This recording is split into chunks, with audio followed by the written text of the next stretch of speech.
Olá, bem-vindos a mais uma aula nossa. Essa é a nossa aula de número 5. Eu sou a professora Ana Paula e nós abordaremos sobre o filo Quitenófora. Então, o filo Quitenófora, ele se enquadra aí no reino Animalia, no sub-reino Eumetazoa, né? E relembrando aí das aulas anteriores sobre quinidários, que Quitenófora mais quinidária formavam um único filo chamado Coelenterata. Quitenófora e quinidária, eles compartilham muitas características em comuns, por isso que anteriormente, eles eram englobados no único filo. Algumas das características são, por exemplo, a sua estrutura corpórea meio gelatinosa, a presença de uma estrutura chamada mesogleia, né, que está presente nos quinidários e nos quitenóforos. Se a gente observar aqui nessas figuras, esse daqui são dois representantes do filo Quitenófora, eles são bem semelhantes aos quinidários, né? E, tanto quanto os quinidários, eles também possuem estruturas utilizadas aí na captura de suas presas. São organismos exclusivamente marinhos. A gente viu que em quinidários, alguns organismos também, existem organismos de água doce. No caso de Quitenófora, eles são exclusivamente marinhos. Até 2007, foram registradas em torno de 120 espécies. E no Brasil, foram registradas em torno de 13 espécies. Atualmente, esse número deve ser aumentado. Existem espécies planctônicas e bentônicas, né? O que seriam espécies planctônicas? São espécies que elas flutuam na água, né? E, inclusive, pelo auxílio da corrente marinha, elas poderiam se locomover com mais facilidade. E já as espécies bentônicas são aquelas espécies que estão ligadas ao substrato, que elas vivem em altas profundidades, no caso dos quitenóforos, e próximas ao substrato marinho. Eles nunca formam colônias. Nós vimos em quinidários que alguns grupos formam colônias, são coloniais, que nem o grupo dos corais, né? Já em Quitenófora, não, eles são indivíduos solitários. O tamanho é muito variado e pode chegar até 2 metros de comprimento. E alguns representantes desse grupo nós temos as nozes do mar, águas-vivas de pente. Quais são as características, né, que a gente considera para enquadrar esses indivíduos nesse filo? A simetria birradial. Nós vimos nos grupos anteriores, em quinidários, né, nós vimos que eles apresentam uma simetria radial, que quer dizer, a grosso modo, que eu posso dividir esse indivíduo em várias porções, que todas elas serão iguais, né? Já aqui, esses indivíduos apresentam uma simetria birradial, o que significa que eu posso dividir esse indivíduo, 2 planos dividem esse indivíduo em metades iguais, né? Eles não possuem esqueleto rígido, o corpo deles apresenta uma estrutura mole, gelatinosa, e também não apresenta o sistema excretor nem respiratório, como vimos em quinidários, né? Que esses organismos eles realizam as trocas gasosas por meio da difusão simples, através da parede aí do tecido, da epiderme. E também não apresentam o sistema circulatório. O que caracteriza esse grupo, que inclusive leva eles ao nome de quitenóforo, são a presença de faixas ciliadas, que vocês podem observar nessa figura aqui. São no total de 8 faixas ciliadas, que nós chamamos de fileiras de pentes. Em alguns livros vocês vão encontrar fileiras de pentes, em outras vocês podem encontrar como fileiras de quitenos, né? Que eles são estruturas utilizadas na locomoção desses indivíduos.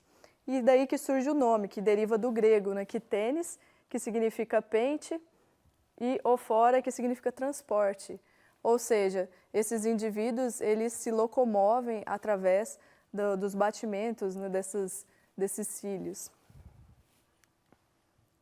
Aqui temos uma estrutura, essa espécie aqui, ela é considerada uma espécie primitiva ao longo da escala evolutiva dos quitenóforos, e aqui nós temos uma figura esquemática referente a esse indivíduo aqui, para mostrar para vocês, aqui nós temos a faixa, né, essa fileira de pentes, como eu disse, né, são 8 fileiras, que esses indivíduos apresentam, 8 fileiras de pentes. O que são os pentes? Os pentes, ou quitenos, eles são essas estruturas pretinhas que tem aqui, que são placas cheias de cílios, que eles utilizam para locomoção, né? Então, essas placas de pentes formam uma fileira de pente, e ao total elas são em 8 fileiras, né, de pente. E como que funciona? Os batimentos ciliares, eles se iniciam a partir da extremidade aboral, lembrando que a extremidade oral é onde se encontra a boca e a aboral é o seu oposto. E aí vai passando, né, por ondulações, né, e vão passando para o indivíduo se locomover. Então, aqui nós temos esses indivíduos, eles são os maiores animais a usar cílios para locomoção. E outra característica muito interessante desse grupo é que a maioria deles apresenta bioluminescência. E quando vocês olham para esses indivíduos, a impressão que tem é que essa bioluminescência ela é originária dessas fileiras de cílios, né?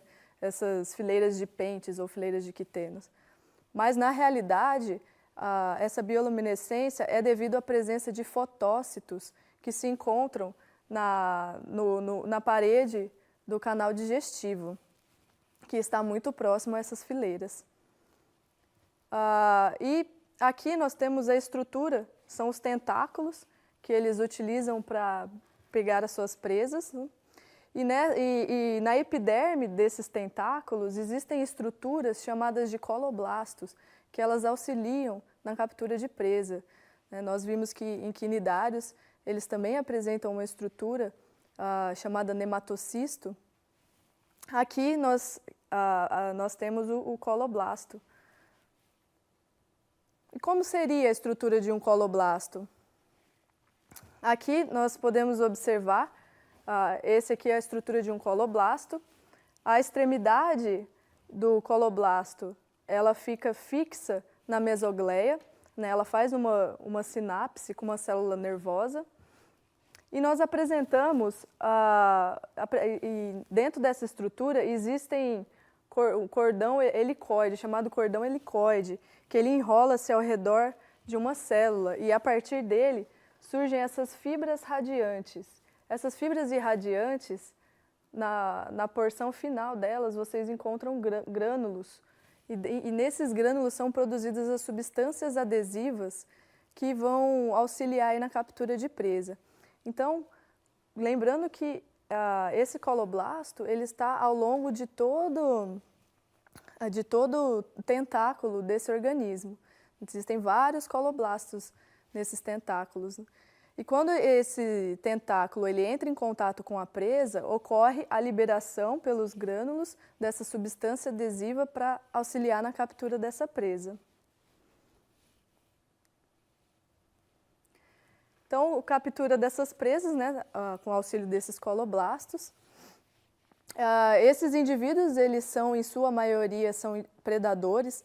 Eles se alimentam de ovos e larvas de peixes, também podem se alimentar de pequenos crustáceos ou mesmo de indivíduos do grupo dos quinidários, né? E uma coisa muito interessante de observar é que esses indivíduos, quando eles ingerem uma água viva, por exemplo, do grupo dos quinidários, eles conseguem manter o nematocisto. Lembrando aí que em quinidários, o nematocisto ele é um tipo de quinida presente no quinidócito, que era a estrutura que auxiliava na captura de presa, né, que está relacionada na paralisação dessas presas, né? E esses indivíduos, eles conseguem conservar esse nematocisto e usar eles também, além do coloblasto. Então, eles ficam com duas estruturas aí para auxiliar na captura dessas presas. E a digestão, né?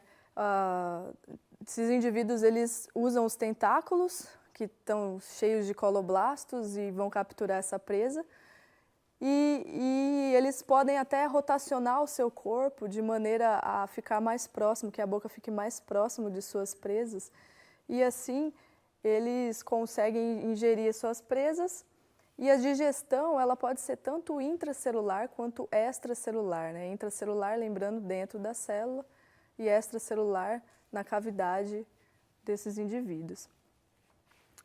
E o sistema nervoso, ele é composto por uma rede subepidérmica que se encontra por baixo dessas fileiras de pente. E eles apresentam um órgão sensorial chamado de estatólito, né? Esse estatólito, ele fica posicionado em cima desses cílios balancins. Então, quando esse indivíduo se inclina, esse estatólito pressiona esses cílios balancins e essa informação vai fazer com que o indivíduo ou altere a sua velocidade ou mesmo mude a direção do batimento ciliar. E essa informação ela é passada para esse sulco ciliado, relativo à fileira de pentes na qual ele se encontra.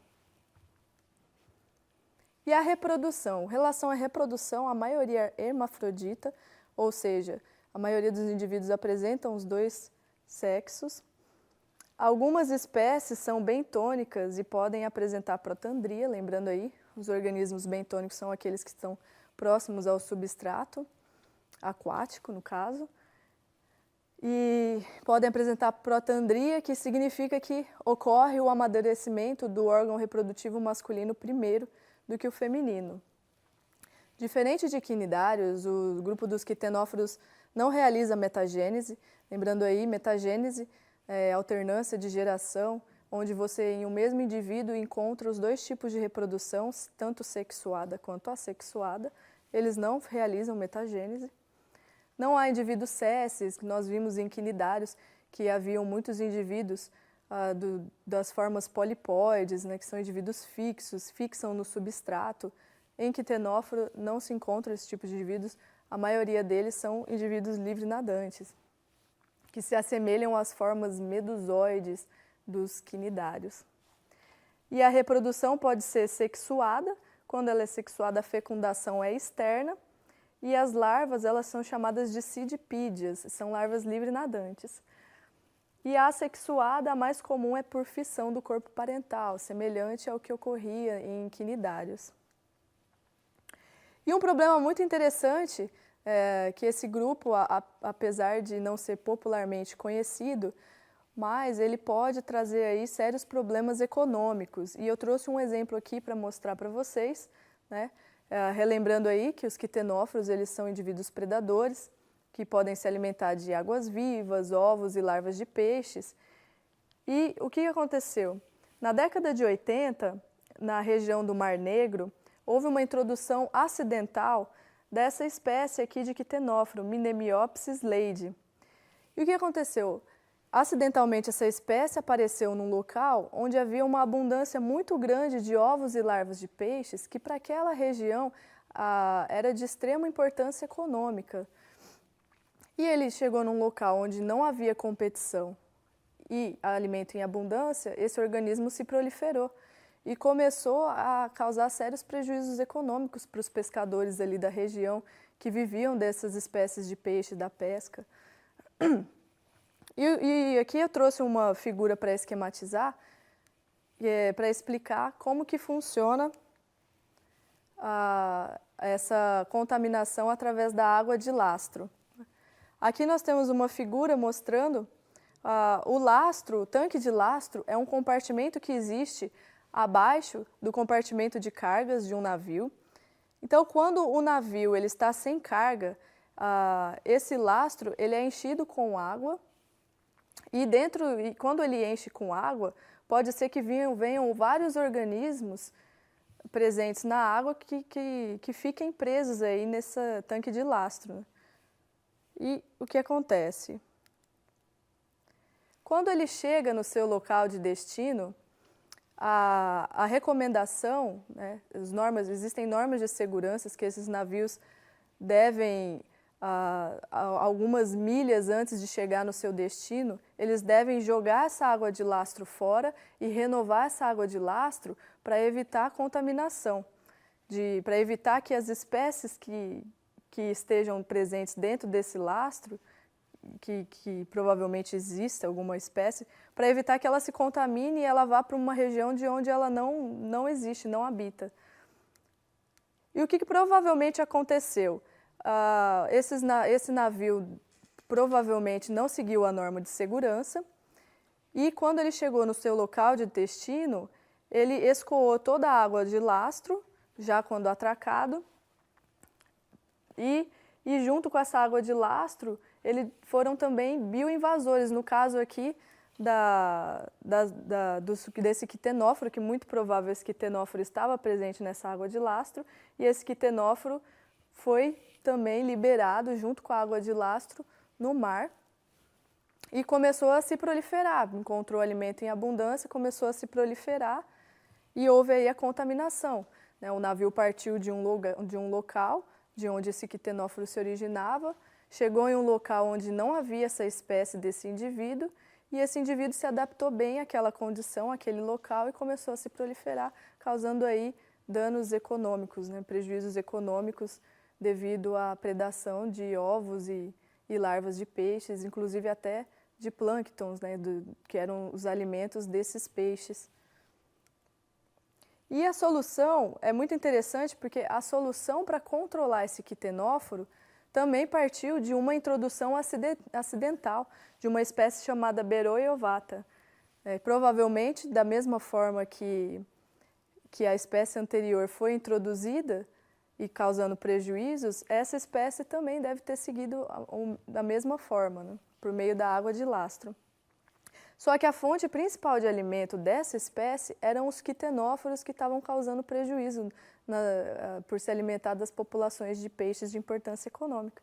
E aí chegou num local onde havia abundância de sua presa, e aí, então a população cresceu e conseguiu aí realizar o controle da espécie Mnemiopsis leidi. E atualmente, né, estudam-se aí as possibilidades de utilizar essa espécie de quitenóforo Beroia ovata para controlar a Mnemiopsis leidi em outras regiões onde ela causa prejuízos econômicos, como por exemplo o Mar Cáspio, o Mar Báltico e o Mar do Norte. Então é isso. A aula de hoje passamos aí pelas principais características desse grupo quitenóforo. Tenham todos um bom estudo e até a próxima aula.